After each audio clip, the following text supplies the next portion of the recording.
오늘 우리에게 주신 하나님의 말씀입니다. 빌립보서 1장 18절에서 21절 말씀까지 신약성경 316쪽에 있습니다.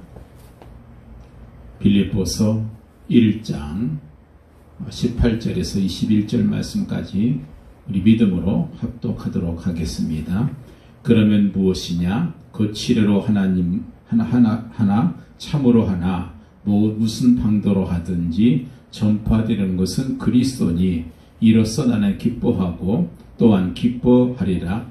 이것이 너희의 간구와 예수 그리스도의 성령의 도우심으로 나를 구원에 이르게 할 줄을 아는 고로 나의 간절한 기대와 소망을 따라 아무 일에든지 부끄러워하지 아니하고 지금도 전과 같이 온전히 담대하여 살든지 죽든지 내 몸에서 그리스도가 존귀하게 되게 하려 하나니 이는 내게 사는 것이 그리스도니 죽는 것도 유익함이라. 아멘.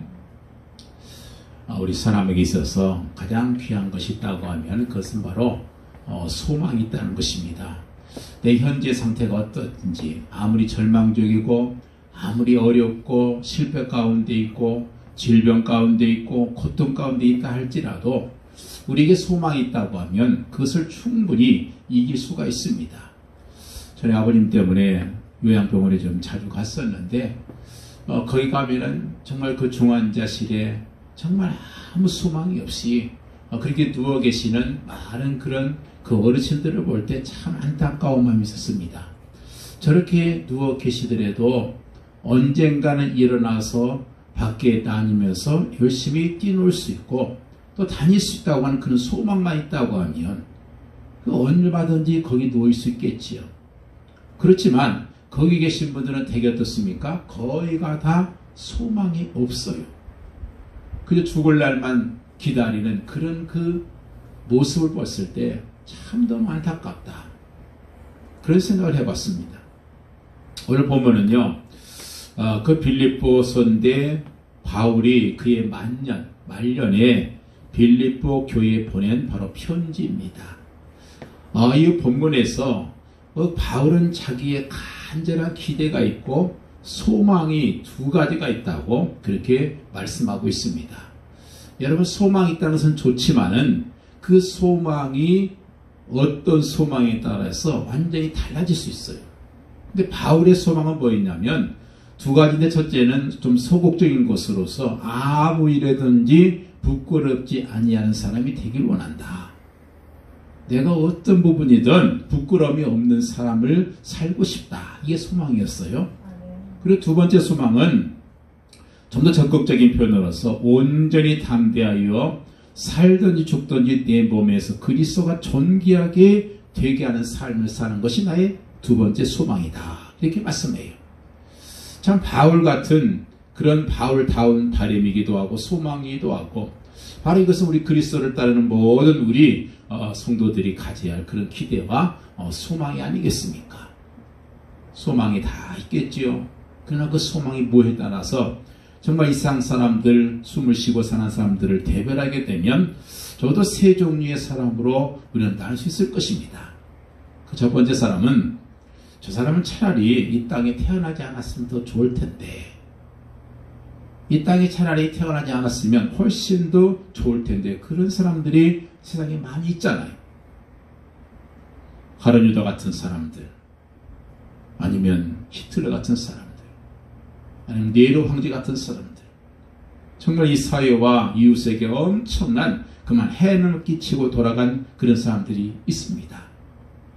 자, 두 번째 부류는 이 땅에 있으나마나 그런 사람이 있습니다. 이 땅에 태어나서 살고 열심히 뭔가를 살고 있지만은 그러나 아무런 유익도 손해도 끼치지 없이 그냥 왔다간 그야말로 무익한 사람, 대부분의 사람들이 바로 그런 사람들이죠. 옛날 우리나라 속담에 호랑이는 죽어서 가죽을 남기고 사람 죽어서 이름을 남긴다 그랬는데, 이름 석자 제대로 남기지 못하고 그 사람이 정말 이 땅에 있었는지 없었는지 아무 흔적도 남기지 않은 그런 사람들이 거의 많다고 말할 수 있겠습니다. 마지막 세 번째 사람은 꼭 있어야 할 사람. 우리 예수님을 비롯해서 오늘 본문을 기록하고 있는 바울 같은 사람. 세계의 역사를 바꾸고 유럽을 바꾼 사람, 바로 그런 사람이 바로 있을 것입니다. 예수님께서 저들에게 말씀하시기를 너희는 세상의 빛이다. 너희는 세상의 소금이다. 왜 소금이고 빛이라고 했는가? 여러분, 소금 없이는 사람이건 짐승이건 살 수 없어요. 짐승도 꼭 소금 먹어야 돼요. 빛이 없으면 어떻게 살 수 있겠습니까? 그래서 적어도 예수님을 따르는 제자들은 정말 이 땅에서 꼭 필요한 존재다. 없어서는 안 될 그런 존재라는 사실을 강력하게 말씀하신 것이, 이것이 바로 너희는 세상의 빛이고 너희는 세상의 소금이다. 그렇게 말씀하고 있는 거예요. 영교 철학자인 베이컨도 비슷한 예를 들었잖아요. 세상에 세 종류 사람이 있다. 거미와 같은 사람도 있고, 개미와 같은 사람도 있고, 벌과 같은 사람도 있다. 우리가 아는 것처럼 거미는 조마끝이나 어디 골목에 거미줄을 쳐놓고 숨어 있다가 거기 거미줄에 걸린 곤충들을 빨아먹는, 그야말로 철저한 이기주의자들, 그런 인생이 있다는 거죠. 개미는 알뜰하고 부지런하긴 하지만, 그러나 자력으로 살지만 나만 있고 이웃이 전혀 없는 그런 개인주의의 사람들을 의미하고 있습니다.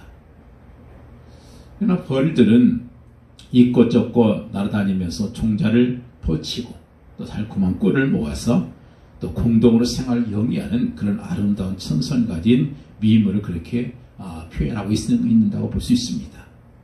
우리 그리스도인이 뭐냐? 그리스도인이라는 것은 태어나지 않았으면 좋을 뻔한 인간이나 있으나마한 그런 인간이 변해서 꼭 있어야 할 존재로, 그런 당위성 있는 존재로 거듭난 사람들이 바로 그리스도인이라는 거예요. 거미였거나 개미였던 사람들이 벌로 탈바꿈한 것이 바로 그리스도인이에요. 너희는 새로운 피조물이라고 했잖아요.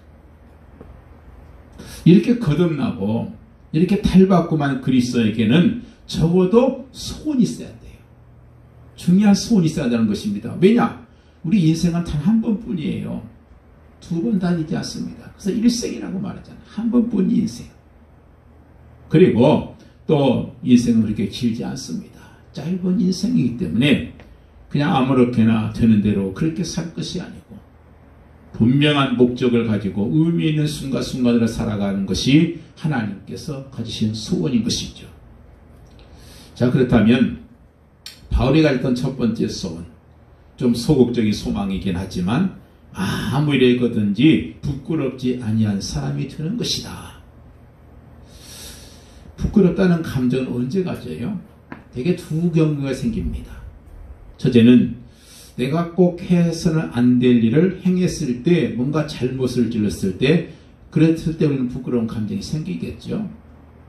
그 두 번째는 내가 마땅히 해야 할 일을 하지 못했을 때도 역시 부끄러운 감정이 생길 겁니다. 대통령이 돼가지고 정말 제대로 정치를 못하면 부끄럽잖아요. 그래서 청문회에 서서 부끄러운 꼴을 당했잖아요. 자, 그렇다면 이처럼 부끄러우지 않는 그런 여생을 열망했던 그런 바울이 정말 부끄럽지 않는 삶을 살게 된 그 방법은 뭐였던가? 정말 우리가 부끄럽지 않은 삶을 살려면 어떻게 해야 되냐는 거죠. 그 첫 번째 비결은 정말 우리의 생을 투자하는데 어디에 투자하느냐? 정말 가치 있는 것에 투자하는 거예요. 가치 있는 일에. 한 아버지가 세 자녀를 불렀어요. 그리고 1,000,000원씩을 주었습니다. 너희가 판단해서 의미 있게 사용하고 그렇게 와라. 그렇게 1,000,000원씩을 줬습니다. 첫 번째 아들은 그거 가지고서 열심히 가서 좋은 옷, 그동안 사고 싶었던 사고 사고 있고, 또 먹고 싶었던 최고급 음식들 마음껏 먹고, 재미있는 오락 실컷 하다가 다 탕비하고 그렇게 돌아왔습니다. 둘째 아들은 그 돈을 가지고 마약 장선해가지고 많은 사람들의 생을 파괴해버렸어요. 세 번째 아들은 도대체 아버지가 이 돈을 진 이유 뭘 것일까? 이 돈을 왜 줬을까? 이걸 생각한 거예요. 그래서 아버지가 평소에 하시고 싶었던 일을 생각해 봤는데, 이 동네에 정말 필요한 가로등을 놔줘야 되겠다. 그래서 가로등을 잘 설치해 놓고 그리고 왔다는 것이죠. 똑같은 돈이라 할지라도 그 사용하는 그 가치에 따라서 모든 게 달라진다는 거예요. 돈은 똑같은 1,000만 원입니다. 그것을 내가 어디에 사용하느냐, 그거에 따라서 그 1,000만 원의 가치가 완전히 달라질 수 있다는 거예요. 내 자신만 해서 사용할 수도 있겠고, 다른 사람을 해치는 사용할 수도 있겠고, 하나님께 영광 돌리는 일에 쓰일 수도 있습니다. 우리의 인생이 그런 거예요. 똑같이 주어진 70, 80, 90의 인생이겠지만, 그러나 똑같은 그 인생의 그 시간들이 결코 가치가 똑같지는 않다는 거예요. 그래서 우리의 그 생을 어디에 쓸 것인가, 정말 가치 있는 곳에 우리 생을 투자하라는 거예요. 중요한 것은 우리가 언젠가는 하나님 앞에 서서 우리의 생에 대해서 계산할 때가 반드시 온다는 것을 성경은 말씀하고 있기 때문에 그래요.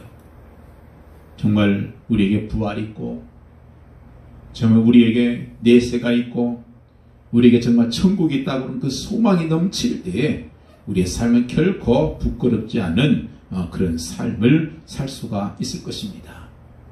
하나님께서 우리를 땅에 보내시고 우리를 지켜주시고 우리를 구원해 주신 것은요, 그분의 기대가 있기 때문이에요. 그래서 바울은 말씀하잖아요. 너희가 육체 소욕을 따라 살지 말고 성령의 소욕을 따라서 살아라. 그래서 바울은 그것 따라서 살려고 노력했던 것입니다. 그래서 고린도전서 1장 8절 말씀 보면, 예수 그리스도의 날에 책망할 것이 없는 자로 끝까지 견고하게 하시리라. 그리스도께서 나타나시는 그날에 내가 부끄러움을 당하지 않기를 원하노라. 이런 말씀을 했던 것입니다. 여러분, 우리가 정말 가짜에 속으면 안 돼요. 이 세상에는 가짜가 너무 많습니다. 이 가짜에 속는 경우가 너무 많은데, 성경 그걸 가르쳐서 그 가짜를 그림자 혹은 모형이다, 이렇게 표현하고 있습니다. 히브리서 8장 5절 말씀 보면, 저희가 섬기는 것은 하늘에 있는 것의 모형과 그림자다. 모세가 장막을 지을 때에 하나님께서 가라사대 산과 모든 것을 산에서 내게 보이던 본을 쫓아 지어라, 이렇게 말씀했어요. 그래서 이 땅에 존재하는 모든 것이 다 헛상이고 모형이고 그림자다.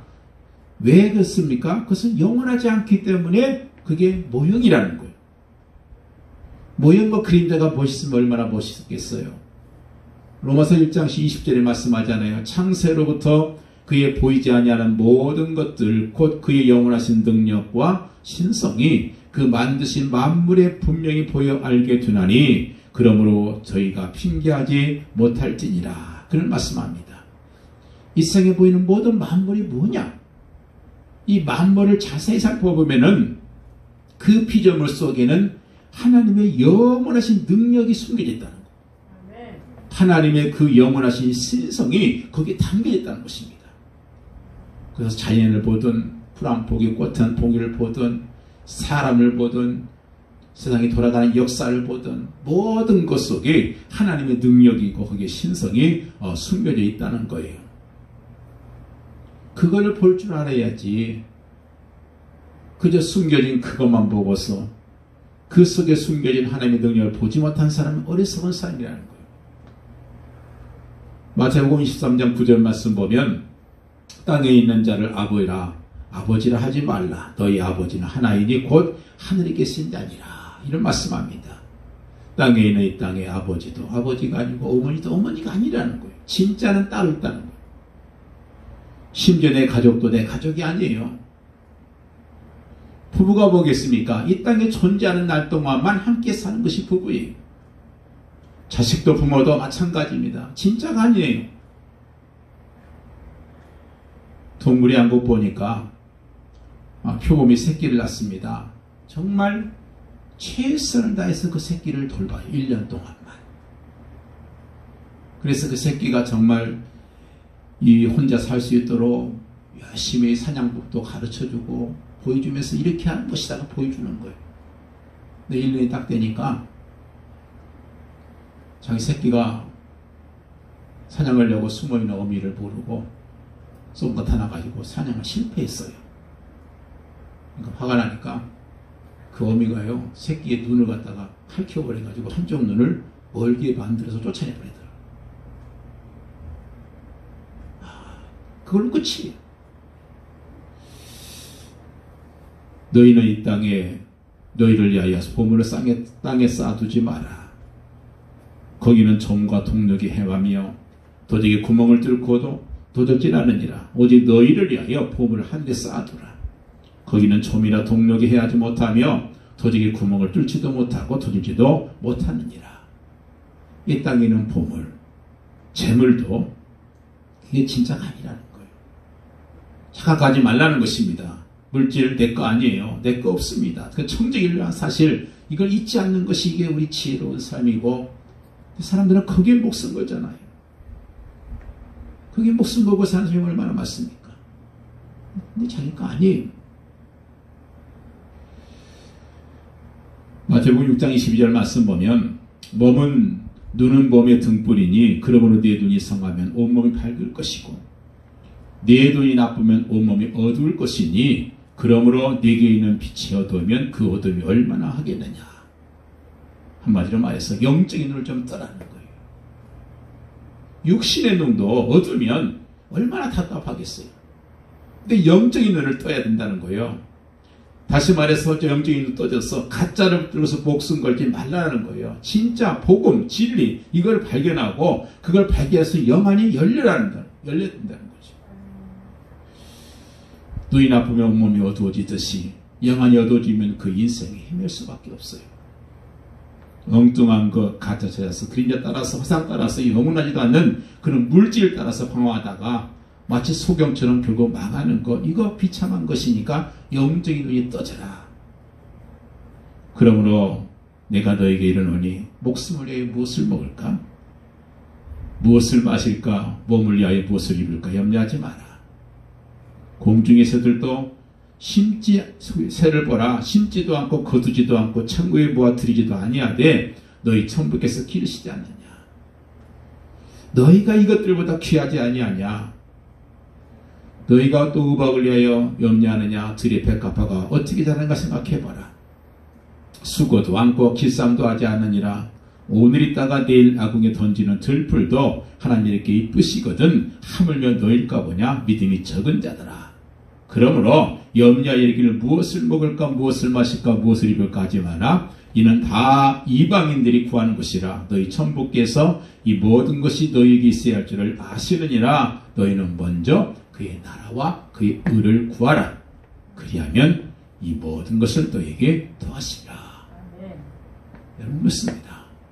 하나님께서 주권자에서는 믿고 그리고 염려하지 말라는 거예요. 몸이 상할 만큼 염려하지 말라.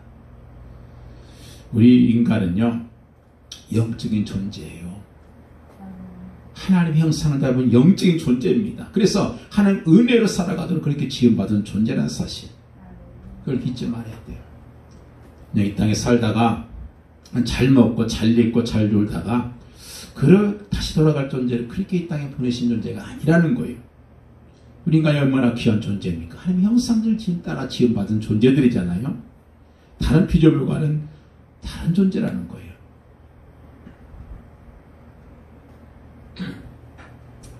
노르웨이에 이런 이야기가 있습니다. 한 소년이 산에 올라갔는데 높은 바위가 있어요. 그 절벽을 타고 내려갔더니 그 바위 틈 사이에 알이 하나 있는 거예요.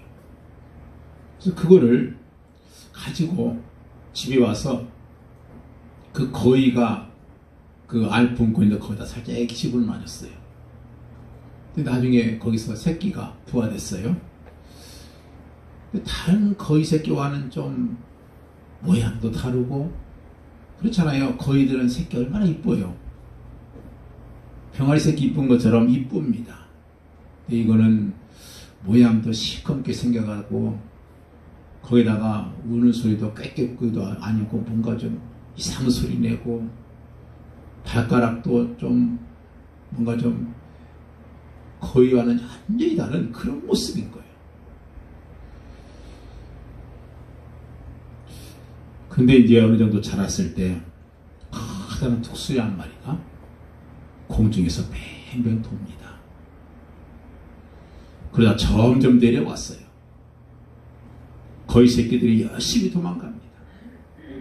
이 꼬마 새도 머리를 쳐들고 뾰족하고 뒤틀린 벼슬 하늘로 높이 내밀고 날개를 펴고 막 한 마당을 막 열심히 달렸어요. 근데 열심히 달리다 보니까 속도가 빨라지면서 갑자기 몸이 하늘로 싹 올라가는 거예요. 산을 높이 올라가서 보니까 자기가 그동안 몰랐었는데 자기가 독수리였다는 거예요. 그게 자신이 자기 자신을 알 때까지 그냥 거위처럼 살라고 하다 보니까 어떻게 해요? 다른 새끼들처럼 수영도 못하지요. 소리도 이상하지요. 모양도 이상하지요. 독수리가 거위처럼 살려고 하니까 얼마나 참 힘드냐는 거예요. 여러분, 우리는 하나님의 자녀입니다. 예수 그리스도의 제자인데 그 귀한 신분을 알지 못하고 세상 사람들처럼 살려고 한 적은 없는가? 이것은 바로 비극이에요. 심승처럼 삽니다. 우리가 예수 그리스도의 제자라는 사실을 안다고 하면 그 그리스도의 이름에 합당하게 살아가는 것이 그게 우리 할 본분이라는 것입니다. 열등감 물리치고 그리스도의 제자답게 그렇게 살아야지요. 바울은 그게 확실했어요. 바울은 말합니다. 우리는 그리스도의 대사다. 사신이다. The ambassador of Christ. 예수 그리스도의 제 대사. 이 말을 썼어요. 다시 말해 대사는 뭡니까? 예수님의 이름으로 이 땅에 파송된 그런 정권을 가진 사람이라는 거예요. 똑같이 이 땅에 살고 있지만 우리는 이 땅에 속한 자가 아니라 그리스도께 속한 자로서 그리스도께서 파송한 대사와 같은 그런 파송받은 그런 권위를 가지고 살아야 한다는 거예요. 이게 바울이 가진 자신의 정체성이었어요. 바울뿐이겠습니까? 베드로도 말했잖아요. 베드로전서 2장 9절 말씀은 참 중요한 말씀인데 거기서 뭐라고 말씀합니까? 너희는 누군지 아느냐? 너희는 택하신 족속이다. 하나님이 택하신 족속이고 왕같은 제사장들이고 거룩한 나라고 하나님의 소유된 백성이다. 너희가 누군지 아느냐? 너희는 보통 사람이 아니고 하나님의 선택받은 자들이고. 요즘 보세요. 그냥 평범한 사람이 대통령에 선택받으니까 장관이 되잖아요. 장관이 되면 좋은 거 많습니다. 나중에 끝나고 나도 연금 나와요. 얼마나 좋아요. 뭐 한 거 없어요. 우리가 뭐 장관 내에서 압니까? 아무도 모르잖아요. 대통령 선택받으니까 어떻게 해요? 그 사람이 갑자기 유명인사가 되어버렸잖아요. 우리는 하나님의 선택하신 족속이에요. 왕같은 제사장들이고 거룩한 나라고 하나님의 소유다. 우리를 왜 이렇게 불러내셨는지 아느냐? 이렇게 하신 것은 너희를 불러내서 어두운 데서 불러내서 그의 기이한 빛에 들어가게 하신 자의 아름다운 덕을 선전하게 하려 함이시라. 너희가 전에는 백성이 아니더니 이제는 하나님의 백성이요. 전에는 너희가 긍휼을 얻지 못했더니 이제는 긍휼을 얻은 자니라. 하나님의 백성이요. 하나님의 긍휼을 받은 자. 아니 하늘을 높이 날면서 온 세상을 품어야 할 새 중에 왕인 독수리가 거위처럼 땅만 바라보면서 도대체 지렁이가 어디 있는가, 이거 찾고 다니는 그런 삶을 사는 것은 부끄러운 것이라는 거예요. 우리는 하나님의 대사입니다. 그리스도의 제자입니다.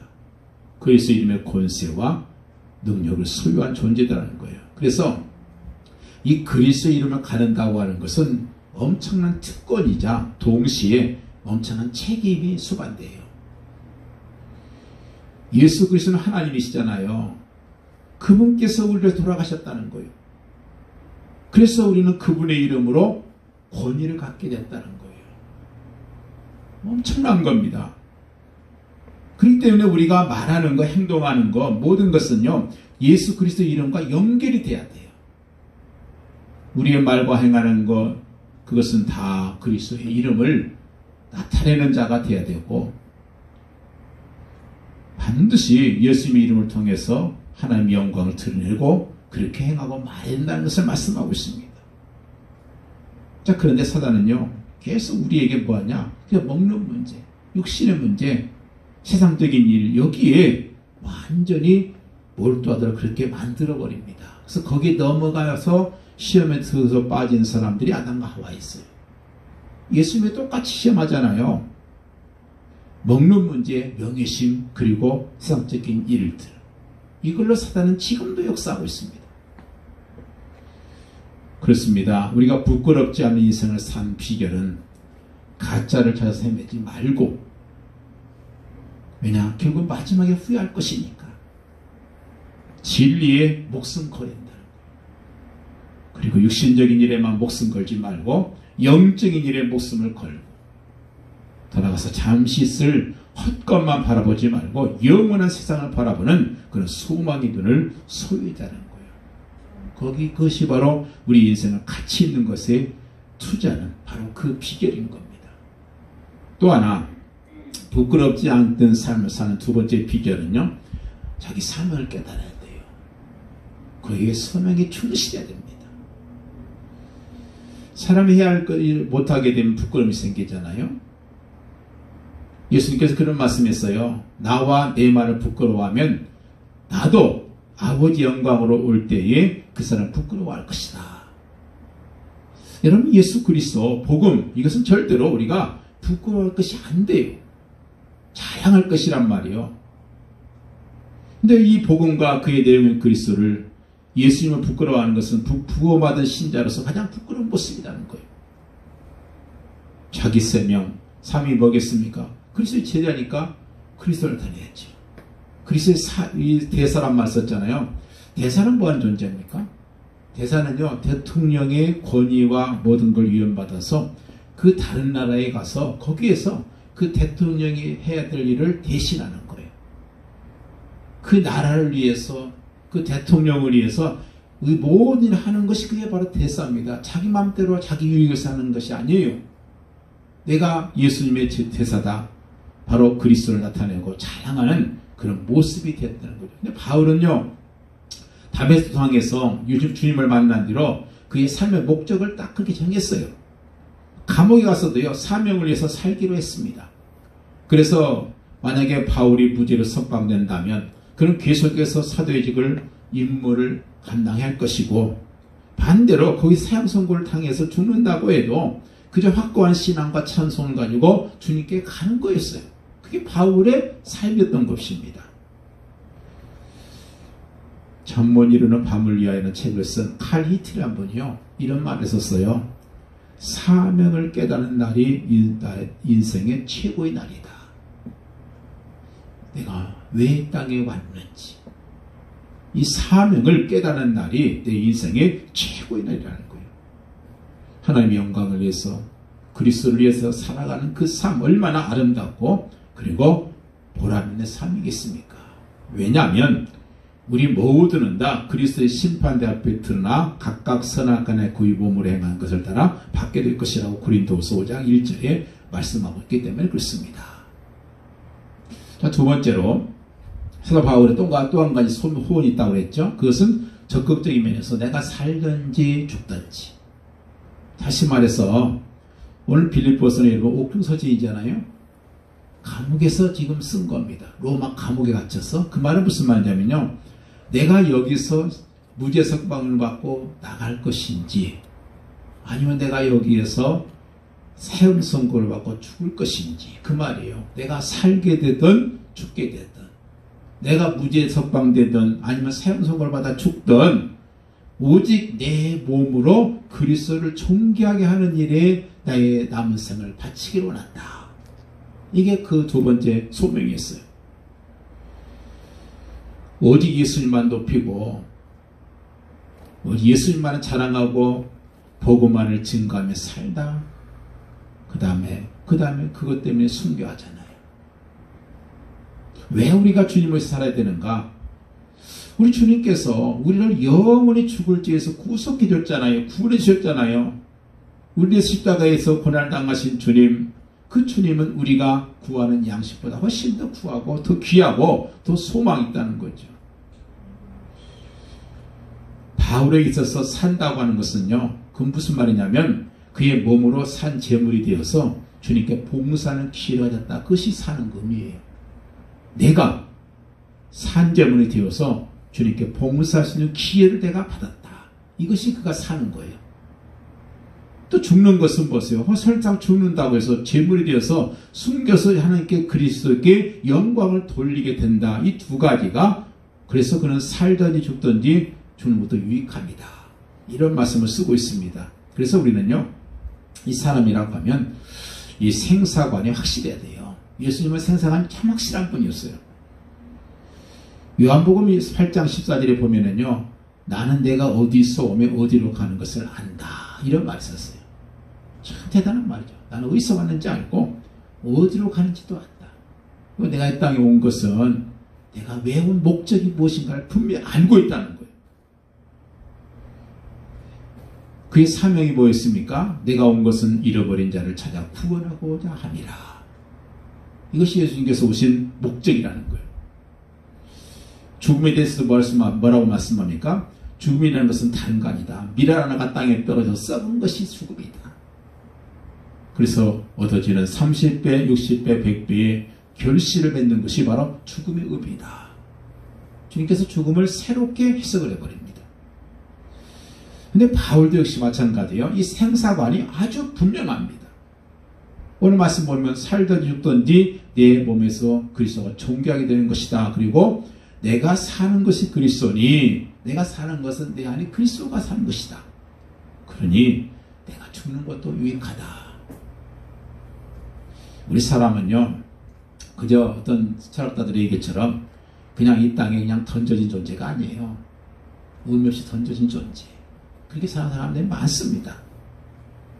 하나님께서 이 땅에 보내신 존재가 사람이에요. 보내신 데는 분명한 목적이 있겠죠. 의미 없이 보낸 것은 아닐 것입니다. 그 무엇이 목적인지 이걸 깨닫는 것, 이 지혜, 이것이 정말 중요해요.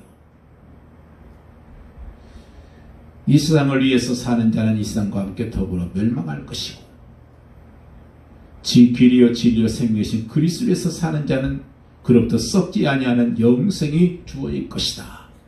이게 말씀이에요. 이처럼 뚜렷하고 확신에 찬 사명감을 꼭 깨달아서 꼭 있어야 할 사람. 그리스도와 이웃에 사는 벌과 같은 그런 사람이 되는 것. 이것이 바로 그리스도인들의 간절한 소망이 된다는 것입니다. 북미 인디안 선교사로 파송된 데이비드 브라이드 목사님이 이런 말씀했어요. 주여 당신에게 이 몸을 바칩니다. 받아주소서. 영원히 당신의 것이 되게 없어서 그 이하도 그 이상도 원하는 것이 없습니다. 그게 그의 기도 제목 전부였어요.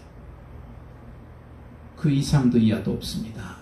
그 남은 생애를 주님에 의해서 하늘나라에 확장해서 바칩니다. 그렇습니다. 오늘 말씀 보면 그리스도만 살든지 죽든지 오직 그리스도만. 이 말씀 속에 아주 깊은 의미가 있어요. 왜냐하면요, 우리 구원받은 우리 그리스도에게는 실제적인 적은요, 사탄도 아니고 죄도 아니에요. 왜냐하면 우리 예수님께서 십자가의 죽으심을 통해서 죄도 무력화시켰고 사단의 세력도 다 깨뜨려 버렸습니다. 그렇다면 우리를 멸망시키는 것은 어떤 그런 사단도 아니고 죄가 아니라 우리 안에, 바로 우리 적이 우리 안에 있어요. 내 안에 있단 말이에요. 내 안에 있는 가장 큰 적이 뭐겠어요? 그것이 바로 뭐냐면 불신앙이에요. 밖에서 오는 뭐 사단도 아니고 환경도 아니고 죄도 아니라는 겁니다. 내 안에 있는 불신앙. 불신앙이 뭐겠습니까? 하나님의 능력을 안 믿기 때문에 하나님이 다 이루어놨어도 그걸 차지하지 못하고 있는 불신앙. 그래서 가장 무서운 죄가 불신앙인 거예요. 왜냐? 하나님의 능력이 안 믿어지기 때문에. 그래서 많은 문제가 발생이 되잖아요. 그 불신앙은 끊임없이 불신앙으로 계속해서 빠져들어가게 만들고 있습니다. 불신앙은 하나님의 능력이 무엇인지 모르게 해요. 불신앙 가진 사람은요, 구원받은 자의 비밀이 얼마나 큰가 하는 것을 모릅니다. 그게 그래서 가장 무서운 적이라는 거예요. 그래서 우리 믿음이 자꾸 떨어지고 하나님의 능력이 자꾸 안 믿어지는 것이 불신앙인데, 그래서 불신앙이 가장 큰 적이고 가장 큰 병이다. 그러니까 자꾸 의심이 생기면 어떻게 돼요? 의심이 생기니까 구원받은 자의 축복이 얼마나 큰지를 몰라요. 그러다 보니까 어떻게 합니까? 자꾸 다른 생각을 해야 되고 다른 대책을 세워야 되잖아요. 그래서 거기서 나오는 것이 뭐겠어요? 하나님 능력을 모르니까 나오는 것이 인본주의예요. 내가 뭔가 해봐야지. 그래서 많은 그런 더 많은 불신앙을 만들고 문제가 생기는 거죠. 그 대표적인 사람이 아브라함 아니겠어요? 믿음으로 출발했습니다. 하나님 말씀 따라 출발했어요. 하나님께서 약속했습니다. 내가 네 태에서 후손을 줄 것이다. 근데 시간이 지나면서 점점 뭐가 생겨요? 불신앙이 생기는 거예요. 야, 내 나이 이제 100세인데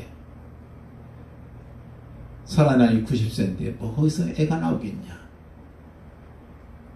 이게 불신앙 아니겠어요? 여호와께 능치 못한 일이 있겠느냐. 근데 안 믿어져요. 대책을 써오죠. 그 대책이 뭡니까? 그게 바로 이스마엘이에요. 그래서 이스마엘 세웠더니 어떻게 합니까? 그것 때문에 집안이 문제가 생기기 시작하고 그 우성 가운데서 지금의 중동에 그 문제가 생기고, 여러분, 그래서 이 아브라함이 정말 하나님의 그 믿음으로 다시 돌아오기까지 그의 인생의 반을 소비해버립니다. 정말 하나님의 능력으로 다시 믿음으로 신앙으로 돌아올 때, 그때 비로소 그의 인생이 활짝 열리기 시작해요. 그래서 우리가 이미 구원받은 자임에도 불구하고 자꾸 불신하게 만드는 것. 그 죄 가운데 가장 큰 죄가 바로 불신앙이다. 왜냐? 불신앙으로 염려하게 되고 대책을 세우게 되고 인본주의를 쓰게 되고 하나님을 안 믿으니까 그때부터 문제가 오기 시작한다는 거예요. 근데 바울은 뭐라고 말해요? 바울은 20절에 보니까 내가 살든지 죽든지. 바울의 마음속에도 왜 그런 불신앙이 안 나왔겠어요? 내가 지금 땅까지 복음 증거하려고 하나님 앞에 헌신하고 내가 정말 불철주야 열심히 복음을 전하려고 그렇게 돌아다니면서 전 세계에 이렇게 하고 나중에 땅끝까지 스페인까지 복음 전하겠다고 계획 쓰고 가는데 왜 하나님 나를 이렇게 붙잡아 놓고 감옥에 죄수를 이렇게 갇히게 하시고 왜 나를 안 풀으십니까? 불신앙이 왜 안 나오겠어요? 거기서 깨달았어요. 내가 여기서 살든지 아니면 죽든지, 내가 여기서 나가든지 아니면 사형 선고를 받든지, 살아도 좋고 죽어도 좋다. 오직 내 몸에서 그리스도가 존귀하게 되면 된다. 왜냐? 이는 내게 사는 것이 그리스도니 죽는 것도 내게 유익합니다. 이것이 세계를 변화시킨 복음 전한 바울의 바로 고백이었던 것입니다. 21절에 보니까 내게 사는 것이 그리스도니 죽는 것도 유익합니다. 이 말은요, 여기는 하나님께서 나와 함께 하시고 하나님께서 나와 나에게 응답하신다는 응답의 그 체험이 있을 때 이런 고백이 나오는 거예요. 우리가 좋은 책 안 읽어도 그 영향 받잖아요. 우리가 좋은 영화 보도 감동받습니다. 심지어 좋은 옷을 사도 마음에 기쁨이 있어요. 좋은 집, 작은 집이라도 사게 되면요, 거기 큰 기쁨이 있습니다. 근데 정말 우리가 정말 하나님을 제대로 안다고 하면 그 기쁨은 정말 엄청날 것이라는 거예요. 그걸 깨달은 사람의 고백이 바로 이거예요. 내가 살든지 죽든지. 그렇습니다. 초대교회가 참 약했잖아요. 근데 그 엄청난 로마 군대가 꺾지를 못합니다. 헬라 철학이 얼마나 세계를 지배하는지 몰라요. 그런데 그 초대교회는 못 꺾어요. 바리새인들이 얼마나 그때 강한 존재였습니까? 근데 초대교회는 못 꺾어요. 왜냐? 그들이 깨달은 비밀이 있었어요. 그거를 가지니까 흔들리질 않아요. 전혀 흔들리질 않아요. 우리가 살아도 좋고 죽어도 좋다. 이런 생각을 가지니까 누가 뭐라고 하겠어요? 감히 꺾을 수가 없습니다. 우리 잘 아는 사드락, 메삭, 아벳노고가 그가 죽음을 앞에 두고 뭐라고 말했습니까? 우리가 불 가운데로 들어가면 하나님께서 건져주실 것입니다. 근데 설령 건져주지 아니하실지라도 나는 들어가겠습니다. 그 말이 무슨 말이요? 살아도 좋고 죽어도 좋다 그 말이잖아요. 똑같은 말이에요. 내가 살든지 죽든지 하나님께서 능력이 계셔서 나를 이 불꽃등에서 우리를 건져주실 수 있든지 아니면 우리가 불꽃등에 빠져서 죽든지 살든지 죽든지 난 절대로 전하지 않겠습니다. 이 고백은 사도 바울의 고백과 똑같습니다. 감옥에서 내가 여기서 살아나가든지 그래서 내가 정말 하나님 주신 사명대로 땅까지 복음 증거하는 그 일에 다시 쓰임 받든지 그렇지 않고 내가 여기서 순교당하든지 오직 그리스도만을 존귀하게 되길 원합니다. 그렇습니다. 우리가 먼저 해야 될 것은요, 성공도 아니고 사업도 아니에요. 중요한 것은 뭐겠어요? 하나님이 정말 살아계셔서 나와 함께 계시는구나. 이 비밀을 깨닫는 것이 이게 최고예요. 아무리 경건해도 하나님의 살아계심을 모른다면 실패한 인생이에요. 아무리 열심히 살아도 하나님이 살아계신다 이거 깨닫지 못하면 그건 실패한 인생이에요. 이것이 되어진다면 굉장히 행복해지겠죠. 그렇습니다. 오직 살든지 죽든지 내 몸의 그리스도가 존귀하게 되길 원한다. 이게 안 돼서 아브라함이 자기 인생의 절반을 실패했잖아요. 소비했잖아요. 정말 하나님이 나와 함께 하시는가? 그 하나님은 어떤 분이신가? 깨닫고 나니까 나중에 어떻게 해요? 자기 아들 이삭을 제물로 바치기까지 하잖아요. 그런 마음을 갖게 되잖아요. 그때부터 아브라함의 인생이 활짝 펼치는 걸 볼 수 있습니다. 그렇습니다. 우리가 하나님을 위해서 일하게 되면 하나님도 바로 우리 앞길을 책임지실 거예요. 하나님 원하시면 안 되는 일이 없어요. 그렇지만 하나님께서 원하지 않으면요 되는 일도 없습니다. 결국 교만하지 말고 하나님의 마음에 드는 그런 성도로서의 그런 삶을 사는 것이 중요합니다. 그렇게 안 되는 거면 그러면 안 되는 것처럼 보여도요 이게 안 되는 일이 아니에요. 그게 가장 빠른 길이 돼요. 저게 아닌데 그래도 그게 가장 빠른 길이에요. 반대로 하나님께서 원하신 뜻에서 벗어나게 되면요 그게 잘 되는 것 같은데 그게 결국 멸망이에요. 내가 좁은 길로 가라. 넓은 길로 가지 마라. 넓은 길 좋잖아요. 참 형통의 길이잖아요. 넓은 길은 얼마나 좋아요. 근데 형통의 길이 마지막에 뭐예요? 그게 망하는 길이에요. 좁은 길은 정말 안 되는 길이에요. 그렇지만 그 길이 바로 생명의 길이라는 것이죠. 우리가 멀고 뭐 그거에 대해서 뭐 멀리 갈 것도 없이 성경에 그 이해가 나오잖아요. 바로 요셉이 그랬어요. 요셉이 안 되는 것 같은데 그게 되는 길이에요. 다윗이 그랬습니다. 정말 안 되는 것 같은데 그게 되는 길이었던 거예요. 아브라함이 그랬고 이삭이 그랬고 다 그렇습니다. 바로 우리가 그 길을 봐야 되죠. 사실 그리스도를 영접한 사람은요, 세상을 몽땅 소유한 거나 똑같아요. 전쟁에서 공도를 세우고 개선장 장군으로 정적 영웅으로 온 그런 장군들에게 임금이 명령을 했어요. 뭐라고 명령했냐? 너희들이 가장 원하는 거 한 가지만 말해라. 한 장수가 그렇습니다. 저는 저기는 큰 땅을 원합니다. 그래, 너 가져라. 또 다른 장군이 와서 말해요. 저는 권세를 원합니다. 아, 그래, 네가 그러면 한 자리 차지해라. 또 저는 말합니다. 저는 최고의 훈장을 원합니다. 아, 그래, 훈장 줄게. 줍니다. 근데 또한 마지막 사람이 와서 그러는 거예요. 저는 임금의 외동딸을 사랑합니다. 그 외동딸과 결혼하기 원합니다. 여러분 보세요. 무남동료 외동딸과 결혼하면 나머지는 저절로 따라오잖아요. 여러분 그렇습니다. 그리스도를 소유한 사람은 모든 것을 소유한 사람과 똑같아요. 그걸 우리가 깨달아야 한다는 거죠. 우리가 작은 일에 매여 살 때가 참 많잖아요. 무슨 인기나 명예, 자리 가지고 싸우고 틀어지고 그렇습니다. 그런데 정말 주는 그리스도시고 살아계신 하나님의 아들이신데 그분께서 세상 끝날까지 나와 항상 함께하고 계시고 그분은 모든 것을 하실 수 있는 분이라는 사실을 깨닫고 거기에 모든 것을 올인하니까 무슨 고백이 나와요? 살아도 좋고 죽어도 좋다. 이 말이 나오는 거예요. 그래서 모세와 여호수아가 가나안 땅을 정복할 때 무슨 뭐 싸움 기술을 가르친 것도 아니고요.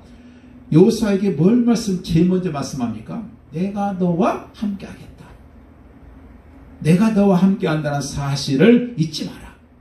이게 여호수아가 받은 첫 번째 명령이에요. 가서 가나안 땅에 가면 이렇게 싸우고 저렇게 싸우고 그런 거 전하잖아요. 기술 가르친 것이 아니고 하나님께서 함께 하시겠다고 하는 사실. 이걸 모르니까 실패하는 거 아니겠습니까? 그래서 우리가 하나님의 능력을 아는 만큼 핑계가 없어져요. 내가 하나님의 능력을 아는 만큼 말이 없어요. 쓸데없는 말이 없어져요. 내가 하나님의 능력을 아는 만큼 쓸데없는 불평의 소리가 없어집니다. 당연히 반대로 내가 말이 많고 불평이 많고 원망이 많다. 그것은 무슨 말이에요? 내가 하나님을 모른다는 거예요. 성경을 보세요. 하나님을 제대로 아는 사람들 보세요. 말이 없어요. 하나님께 맡겨버리잖아요. 답을 알고 있는 사람이 무슨 말 하겠어요? 하나님의 능력을 알게 되면 모든 게 다 열리는데 이걸 못 깨달으면 결국 실패하고 고생하다가 그러다가 돌아와요. 그 고생이 여러 가지겠죠. 어떤 사람은 잔뜩 깨진 사람, 어떤 사람은 시험, 어떤 사람은 질병, 어떤 사람은 사고 이런 걸 통해서 결국은 어디로 돌아갑니까? 다시금 하나님의 능력을 아는 데까지 다시 돌아가는 거죠. 그걸 깨달아 버리면 다 끝나잖아요. 그 다니엘이 조서에서 어이 지킨 걸 알고도 기도했다는 그 말이 나오잖아요. 다니엘이 멍청한 사람 아니잖아요. 미련한 사람 아니잖아요. 그 기도하면 막 사자굴 속에 들어간다는 거 압니다. 그렇지만 거기서 말 안 해요. 불평 없어요. 얼마든지 말하려면 할 말 많고요. 이유 달라면 이유가 굉장히 많습니다. 근데 아무나 하지 않아요. 그냥 그대로 하던 대로 골방에 올라가서 문 열어놓고 그리고 기도해요. 감사하면서 하나님께 기도했다. 그 왜 그렇겠어요? 하나님의 능력을 아니까. 바울도 감옥에 들어온 뒤에 하나님의 역사를 많이 경험하게 되잖아요. 그래서 바울은 담대해졌습니다. 그래서 말하는 게 이거예요. 감옥에서 살든지 죽든지 다 좋다. 이런 믿음이 바로 우리에게 필요해요. 어떤 믿음이요? 살아도 좋고 죽어도 좋다. 왜냐? 하나님께서 나와 함께 하시니까. 사는 것이 그리스도니. 이 중요한 말이에요. 내가 사는 것이 그리스도니. 여기 중요한 의미가 있는 걸 깨닫기 바라요. 말씀 마칩니다. 우리는 적어도 하나님의 은혜를 진짜 깨달으면 바울처럼 살든지 죽든지 이 고백이 나올 거예요. 걱정이 없어져 버릴 것입니다. 우리가 이걸 어떻게 체험해야 되겠어요? 간단합니다. 하나님 언약을 붙잡고 기도하면 돼요. 말씀 붙잡고 기도해야 돼요. 이 언약 붙잡지 않고 딴 것 잡고 있는 특별 코스를 꼭 거치게 돼요. 그 특별 코스라는 것이 뭐냐면 두들겨 깨져서 체험하거나 큰 사고를 체험하거나 질병을 통해서 체험하기도 하고 여러 가지 모습으로 체험하게 돼요. 그래서 언약을 붙잡고 기도하라는 거예요. 우리는 분명히 하나님의 축복을 받아야 할 사람들입니다. 바로 문제는 뭐예요? 깨달아야 돼요. 못 깨달은 문제가 돼요. 그래서 하나님께서 깨닫도록 계속해서 우리를 인도하고 있는 사실을 꼭 깨닫고, 그래서 지혜로운 자는 말씀 붙잡고 빨리 깨달은 자는 거예요.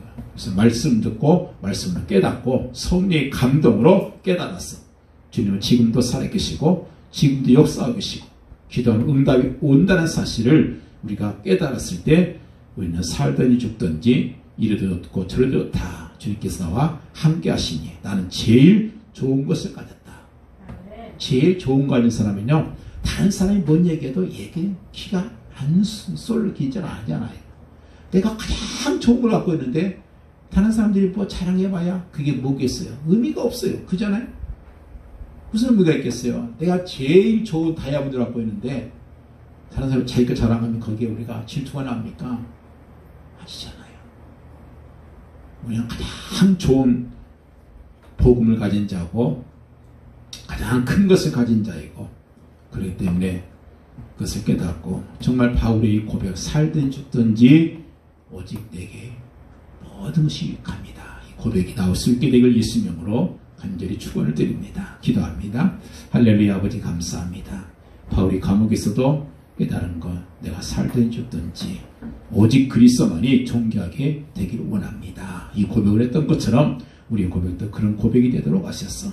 어디 가든지 정말 가치 있는 복음과 말씀 전하는 그 일에, 전도하는 그 일에 우리 생을 바치도록 축복합니다.